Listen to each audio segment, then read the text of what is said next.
If you were starting out in sales and had absolutely nothing, what would you buy first? Well, I asked some sellers and sales leaders what they'd do, and this is what they said. First thing that I would do is buy a cup of coffee to get going. I was like, now we got this.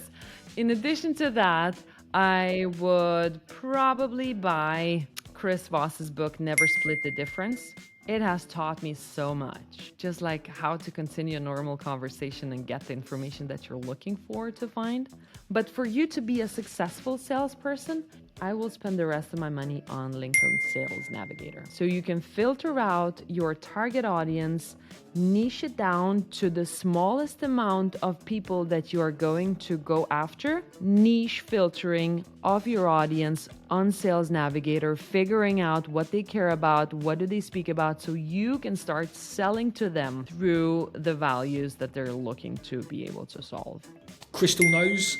So Crystal Knows is like a disc profiling tool that you can go on someone's LinkedIn profile and you can click and you can say, say you were going to prospect me, you come on my LinkedIn profile, click on the Crystal Knows button, and it would tell you how to cold call me, how to email me, how to present to me, how to negotiate with me.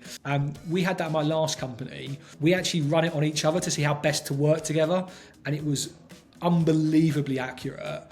And I think having that insight into your prospects, into how they work, what they best receive, in terms of how they best receive information and how to speak to them is really valuable. I picked books that have been like just absolutely key and critical. The first one is Gap Selling.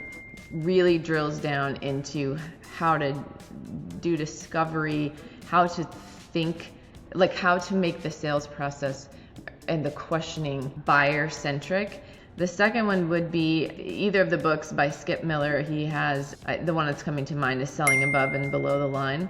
Because that concept of above and below the line, meaning the power line. So below the line is managers and below, above the line is generally directors or VPs and above. And those groups have such different needs.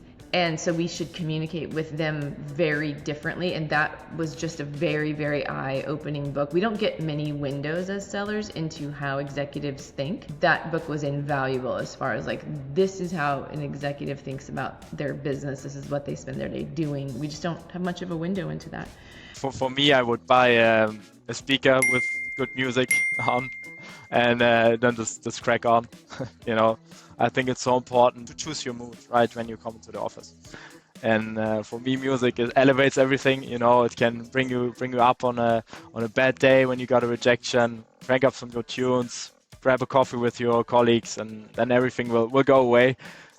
So I would invest in a really good speaker and just go with the flow.